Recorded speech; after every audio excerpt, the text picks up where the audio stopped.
Hello, ladies and gentlemen. My name is Total Biscuit, and welcome to the Co-optional Podcast Animated. That wasn't a very good Total Biscuit, but I don't care. No, not really, no. Hello there, everyone. Welcome. My name is Total Biscuit, and this is the Biscuit Federation. Yep. So, more Co-optional Podcast Animated. Yes.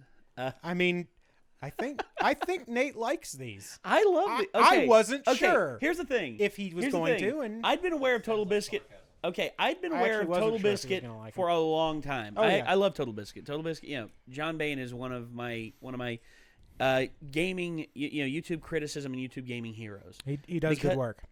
Oh, he's absolutely like unbelievably he's unshakable when it comes to some things. That's true.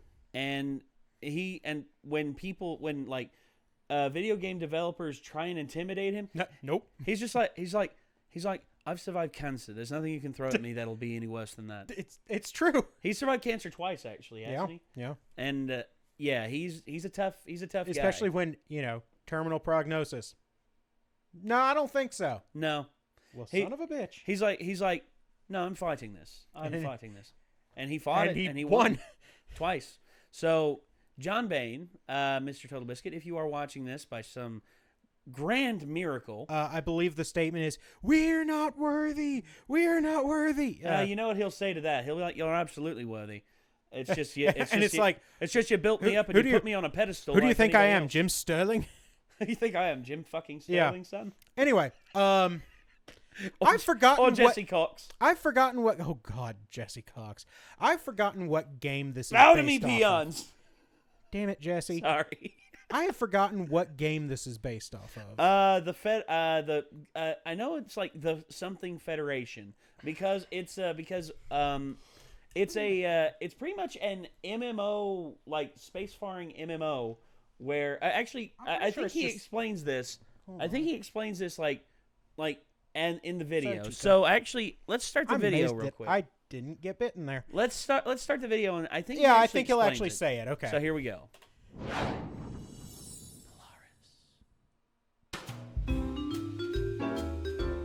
That intro sounds really good. I like the other one. Oh yeah. The real So, intro. Last Federation. Last So Federation. the idea is you are a fucking Hydra in space. Because why the hell not? But he is the last of his kind because his race were basically a bunch of dicks. They got into space first out of everyone in the solar system, and then they dicked over everyone else, like shot down all their manned missions and shit to keep control. And what they didn't realize is that the other races were conspiring against them and eventually strapped rocket boosters to a fucking moon and slammed it into their planet and killed all of them with the exception of this one Hydra. This one Hydra gets captured. He waits for this race to become spaceborne and then hijacks their flagship and fucking runs off with it, right?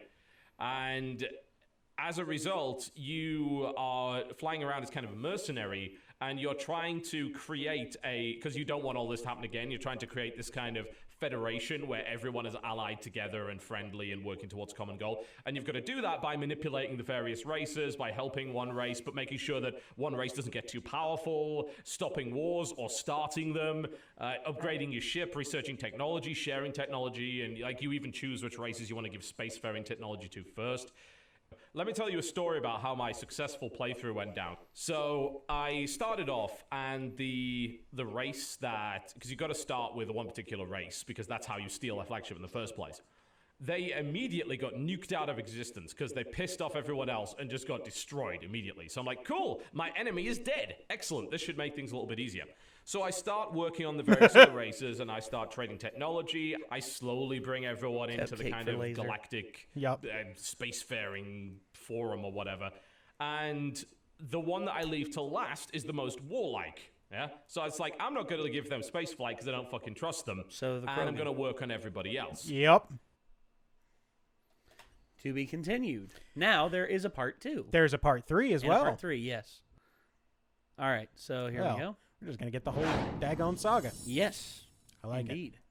it. Also, just the idea of a Hydra wearing one singular top hat. What makes that? The Last Federation is what it's called. And I kept going, and I eventually built things up. And needless to say, I kind of pissed off the really warlike guys. mostly because I was gonna say, wouldn't they just attack you? They're gonna... Yes, but they didn't have spacefaring technology, so they couldn't. So they were like the last ones in there. And they were getting really pissy and things like that. So what I decided to do is I'm going to steal all your technology, which really pissed them off.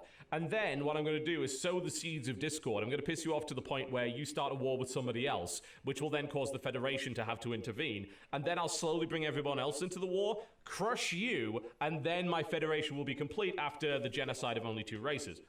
But unfortunately, it didn't really work out the way that I'd hoped, because these warlike guys pretty good at war, turns out. So we tried to invade their planet, and we couldn't fucking do it, because everyone on that planet is a soldier. So they had 2 billion soldiers. Like, it was this giant space North Korea, only they have really actual good equipment. And they had, like, planetary ion cannons and bunkers and everything. We had 10,000 fleets in orbit. We still couldn't fucking kill them. So I'm like, what do we do to actually beat these guys? I thought, hang on a minute.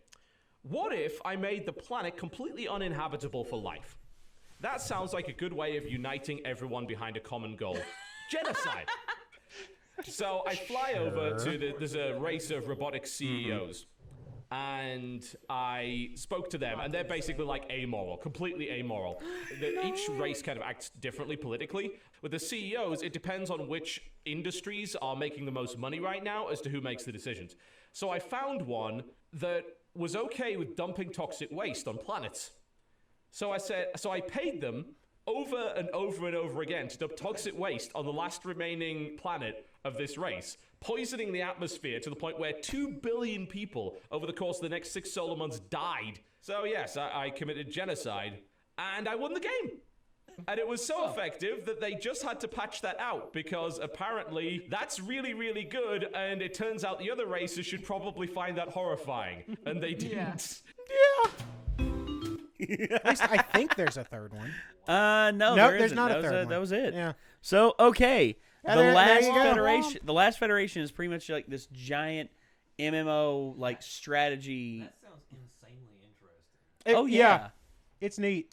Oh yeah. But there's not a lot of, I don't think there's a lot of like action based parts of it. Let's see. Last Federation. Let's just find out what its Steam description is.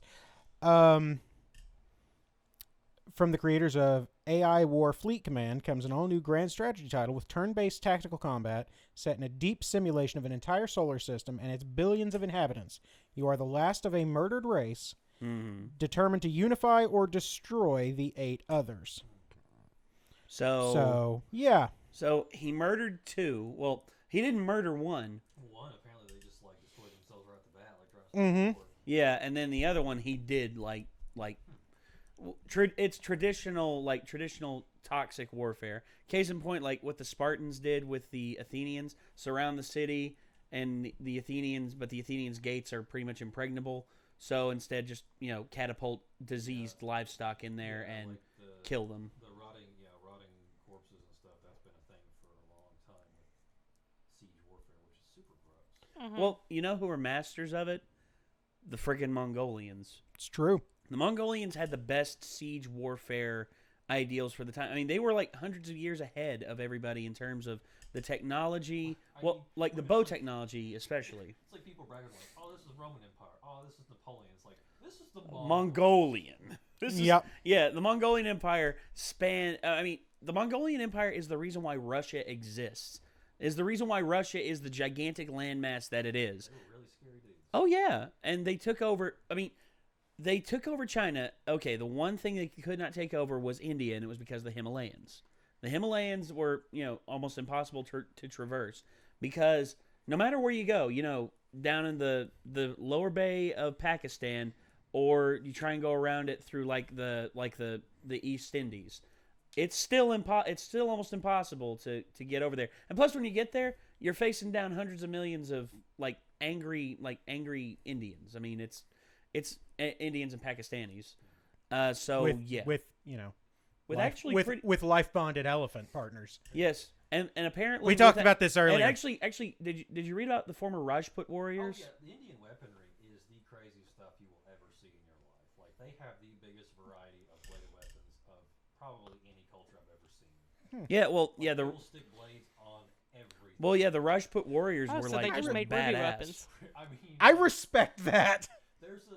It wasn't until go ahead. I'm pretty sure it's Indian or Pakistani. It is like a 15-foot long ribbon sword. They use it with a buckler, and they literally just swing this thing around, and it's like a really long, flexible piece of steel that they just try and like stick people with. Oh yeah, that's actually in Berserk, one of the assassin groups, one of the leaders of the assassin groups, the Kushans. It's terrifying. He's like that's one of his primary weapons, and I've seen that, and they actually they like wrap it up and coil it up, and then they like string it out and just like swing it around. Yeah. But yeah, I guarantee you that the Mongols would have had a time trying to fight the Rajput warriors, and also they couldn't take over Japan because one, Japan had several typhoons on their side, and plus the Japanese samurai were just as effective on horseback with bows and arrows as the Mongols. Yeah, I still feel like Japan got lucky because They did. They I mean, sort of gave up after the kamikaze incident. yeah, true. Their few encounters with the Mongols kind of changed all their military technology. The Mongols really left an impression on Japan. Of course. I mean, go ahead. So, on the topic of the two videos that we just watched, Uh-huh. those two videos are linked by the developers of The Last Federation on their Steam page. They say, note, the below videos about our game contain profanity and are produced and owned by a third party. They are also seriously funny. At least they're honest. They're brutal absolutely honesty. honest. You got to respect that. Yeah. So, anyway, in terms of like warfare, what you can execute in this versus warfares throughout history. I mean, it's not that bad. It's not that far off from what has happened throughout history. I mean, how many people did the Mongols kill? Like between 30 and 40 million people with their conquests. Honestly, I don't even know how you would really calculate something like that. Well, you calculate the world population at the time. You calculate the total population, the total estimated populations of the countries in question and the areas in question which the Mongols like rampage, quote unquote rampage conquested through, and there is no like defined estimate. I mean, hell, there's no defined estimate on how many people actually died in the gulags and under Russia's because they destroyed all the birth and death certificates of a lot of their citizens. Union just perked up. Oh yeah, Union's ears just like started burning somewhere over in northern England, and he's just like I hear my name being called. If you listen closely, you can hear the sound of a man screaming as he has strapped himself to a rocket and is launching himself across the Atlantic Ocean, just screaming, "Gulag! Gulag! Oh shit! I forgot my motorbike." And on that bombshell, it's time to call this video to a close. A literal bombshell. A literal bombshell. Did you hear that?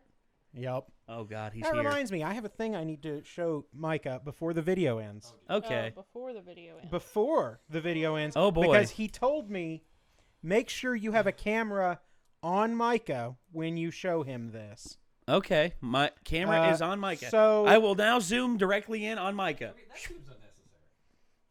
He is the closest to the camera already, so. So And we can only see Micah now. here you go, Micah. That's fan art of you and Union. That's kind of amazing. Did I show you this? That's actually the killer fan art. That's There's actually another one down below. Well, this is the only one he sent to me. Yeah, well, there's another one actually in fan art. Or in, You'll have to put them both up. I'll see if I can Okay. find the other one. Yeah. So yeah, it's in Renegade fan art, I believe. It was Yep. recently I'm posted. looking. You'll see it, and then it's Yeah, below that. there's the other There one. it is. Love that one too. Come on, do the thing. Do the thing. Come on. No. Discord. There it is. You're Anarchist Batman. Anarchist Man. Yep. I'm Anarchist Man. the I fight for myself. Paul Hope version of Batman. Yeah. We just need like a thing cut out the back of the cow so your hair can whip in the distance. Yeah, it's about right. That's awesome. Okay. Well, so that's gonna. Yeah. There you go. All right. So with that, good night, everybody. Night. Bye. Bye.